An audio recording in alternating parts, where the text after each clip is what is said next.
What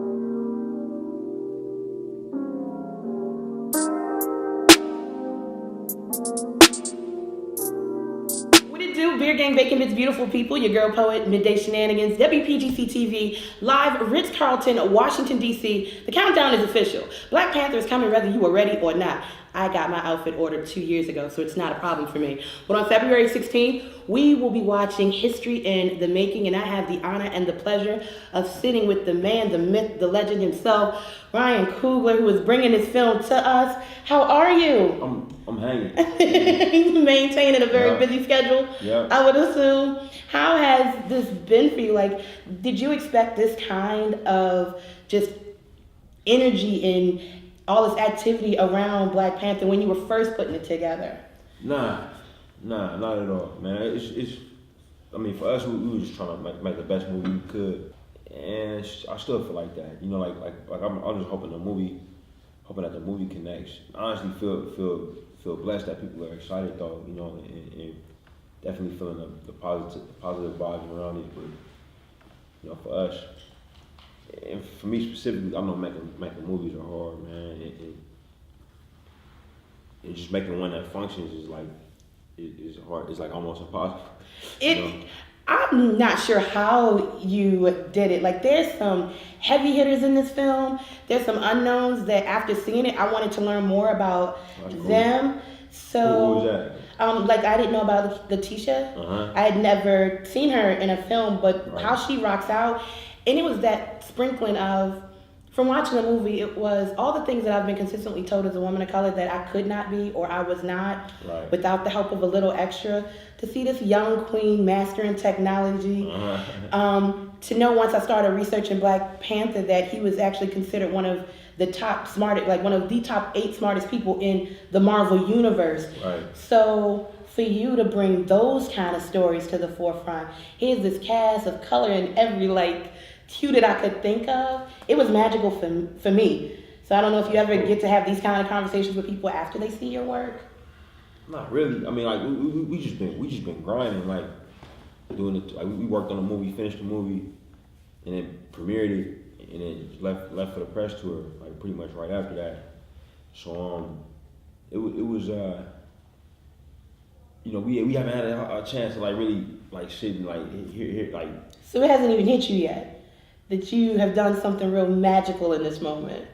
You know, for me, it was a movie bigger than I'd ever worked on. And all the folks I collaborated with, you know, the importance of it wasn't lost on us though. You know what I'm saying? Like the importance of what this character has meant for people who follow comic books, what this character means now, and the idea that, you know, that there hasn't been a movie at this scale that was about Africans. You know what I'm saying? Yes. And as a result, has a cast that's just full of Africans. You know what I mean? So that concept, you know, wasn't lost on it. So, but it made us want to just work harder, you know, to make sure that it functioned. Like, because the worst thing for us is the movie comes out and it doesn't work. You know what I'm saying? Yeah. And like when people watching, it's like, you know, yeah. So like we didn't want, you know, we didn't want that to happen. We didn't want that to happen. So it was like focusing on that. And now that it's like time for us to do press, I'm just trying to give all my energy to that. You know what I'm saying? Make sure we really engage with you guys and you know, give you guys what y'all need to go tell folks about the film. You know, so I'm still in work mode right now. It's fine. Yeah. So how important do you believe Black Panther is for our culture? I mean, that's a lot, man. Like for me, I gotta look at it as a movie. I have to. You know what I'm saying? Like if people attach more to it, that's beautiful. You know what I'm saying? Like that's beautiful. But for me, looking at it as a movie was enough. You know what I'm saying? For me to put the grind in, for our collaborators to put the grind in. You know what I'm saying? You know, if it becomes more than that for people, man, that's beautiful. You know what I'm saying? But I was content with just giving people a solid, you know what I'm saying, a solid movie. Like. So I'll ask you as a director then. Yeah. How important is a film like Black Panther to the movie industry? Well, yeah.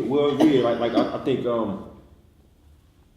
I think what you'll hear is you'll hear like a lot of things about black movies, and this is interesting, man, because you never hear somebody call a white movie a white movie. You know what I'm saying? Like you have a movie with a bunch of white people in it, they never say it's a white movie. Yeah, like it's a movie, right? You know what I'm saying? So like, but I'm guilty of it too. You know what I'm saying? Like I call a movie a black movie. You know what I mean? And with pride, you feel me? And you'll hear people say that black movies don't travel.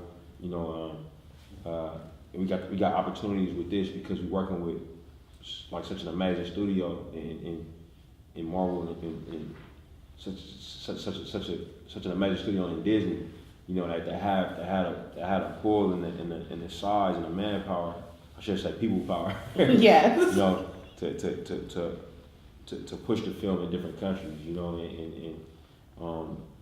So I think that if the film works, it could play a role in maybe disproving some myths there in terms of business. But that's also something is just something that we don't have any control over. Like if we don't have control over if people go see the movie or not. You know what I'm saying? Like as filmmakers. So for me, I try not to even focus on that too much. But that's a real thing. Because it's a time with all businesses where